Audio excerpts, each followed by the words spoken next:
120 ದಿನಗಳ ನರಕ, ಸಾವಾದ್ರೂ ಬರಬಾರ್ದ ಅಂತ ಕಾಯ್ತಿದ್ದೆ. ಹೀಗಂತ ತಿಹಾರ್ ಜೈಲಿನ ನರಕ ಯಾತನೆ ನೆನೆದು ಕಣ್ಣೀರಾಗಿದ್ದಾರೆ ಕನ್ನಡದ ನಟಿ. ಯಾರಿವರು? ಜೈಲಿಗೆ ಹೋಗೋ ತಪ್ಪು ಇವರೇನ್ ಮಾಡಿದ್ರು? ಹೇಳ್ತೀವಿ ಕೇಳಿ. ಈ ಕಾಲದಲ್ಲಿ ದುಡ್ಡೊಂದಿದ್ರೆ ಸಾಕು ಎಲ್ಲವನ್ನ ಪಡೆದುಕೊಳ್ಬಹುದು ಅನ್ನುವಂಥ ಮನಸ್ಥಿತಿ ಅನೇಕರದ್ದು. ಚಿತ್ರರಂಗ ಕೂಡ ಇದರಿಂದ ಹೊರತಾಗಿ ಏನೂ ಇಲ್ಲ. ದುಡ್ಡಿಗಾಗಿ ಅನೇಕರು ಇಲ್ಲಿ ಆತ್ಮಸಾಕ್ಷಿಯನ್ನೇ ಕಳ್ಕೊಳ್ತಾರೆ. ದಿಢೀರ್ ಶ್ರೀಮಂತರಾಗುವುದಕ್ಕೆ ಅಡ್ಡದಾರಿನೂ ಹಿಡಿತಾರೆ. ಇನ್ನು ಕೆಲವರು ಮೋಸ, ಸುಲಿಗೆ, ವಂಚನೆ ಪ್ರಕರಣದಲ್ಲಿ ಕೂಡ ಸಿಲುಕಿಕೊಳ್ತಾರೆ. ಇದಕ್ಕೆ ಭಾರತೀಯ ಚಿತ್ರರಂಗದಲ್ಲಿ ರಾಶಿ ರಾಶಿ ಉದಾಹರಣೆ ಇದೆ.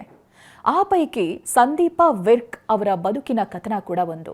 ಸಂದೀಪಾ ವಿರ್ಕ್ ದೆಹಲಿಯ ಚೆಲುವೆ, ಮಾಡೆಲ್ ಮತ್ತು ಸೋಷಿಯಲ್ ಮೀಡಿಯಾ ಇನ್ಫ್ಲೂಯೆನ್ಸರ್.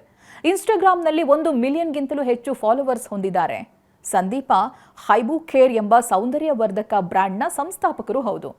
2015ರಲ್ಲಿ ಬಂದ ಪಂಜಾಬಿ ಚಿತ್ರ ಗನ್ ಅಂಡ್ ಗೋಲ್ ಮೂಲಕ ಚಿತ್ರರಂಗಕ್ಕೆ ಬಂದ ಸಂದೀಪಾ ದಿಲ್ ಸಾಲಾ ಸಂಖ್ಯೆ ಚಿತ್ರದ ಮೂಲಕ ಬಾಲಿವುಡ್ನ ಪ್ರವೇಶವನ್ನು ಕೂಡ ಮಾಡ್ತಾರೆ.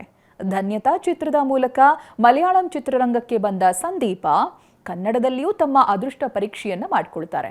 2022ರಲ್ಲಿ ತೆರೆಗೆ ಬಂದಿದ್ದ ಡಾರ್ಲಿಂಗ್ ಕೃಷ್ಣ ಅಭಿನಯದ ಲೋಕಲ್ ಟ್ರೇನ್ ಮತ್ತು 23ರಲ್ಲಿ ಬಿಡುಗಡೆಯಾಗಿದ್ದ ಅಂಬಾಸಿಡರ್ ಚಿತ್ರದಲ್ಲಿ ಕಾಣಿಸಿಕೊಳ್ತಾರೆ. ನಾಯಕಿಯ ಪಾತ್ರವನ್ನ ನಿರ್ವಹಿಸ್ತಾರೆ. ಹನಿ ಟ್ರಾಪ್ ಸ್ಕ್ವಾಡ್ ಎಂಬ ವೆಬ್ ಸರಣಿಯಲ್ಲೂ ಕೂಡ ಸಂದೀಪಾ ಕಾಣಿಸಿಕೊಂಡಿದ್ದು, ಇಂಥ ಸಂದೀಪಾ ವಿರ್ಕ್ ಕಳೆದ ವರ್ಷ ಅಕ್ರಮ ಹಣ ವರ್ಗಾವಣೆ ಪ್ರಕರಣದಲ್ಲಿ ಸಿಕ್ಕಾಕೊಂಡಿದ್ರು. ಪಿಟಿಐ ವರದಿಯ ಪ್ರಕಾರ ಸಿನಿಮಾದಲ್ಲಿ ಪ್ರಮುಖ ಪಾತ್ರ ನೀಡೋದಾಗಿ ನಂಬಿಸಿ ಹೂಡಿಕೆದಾರರಿಂದ ಹಣ ಪಡೆದು ಅವರಿಗೆ ಪಂಗನಾಮ ಹಾಕಿದ್ದ ಸಂದೀಪಾ ಆ ಹಣದಲ್ಲಿ ಆಸ್ತಿ ಖರೀದಿ ಮಾಡಿದ್ರು. ಇ ಕಾಮರ್ಸ್ ವೇದಿಕೆಗಳಿಗೆ ಹಣ ವರ್ಗಾಯಿಸಿದ್ರು.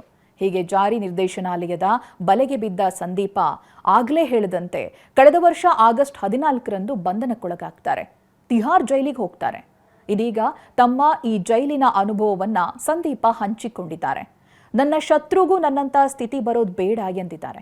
ಈ ಕುರಿತು ಸಂದರ್ಶನವೊಂದರಲ್ಲಿ ಮಾತನಾಡಿರುವ ಸಂದೀಪಾ ವಿರ್ಕ್, ತಿಹಾರ್ ಜೈಲಿನಲ್ಲಿ ತಾನು ಅನುಭವಿಸಿದ ನರಕ ಯಾತನೆ ತನ್ನ ಶತ್ರು ಕೂಡ ಅನುಭವಿಸಬಾರದು ಅಂತ ಹೇಳ್ತಾರೆ.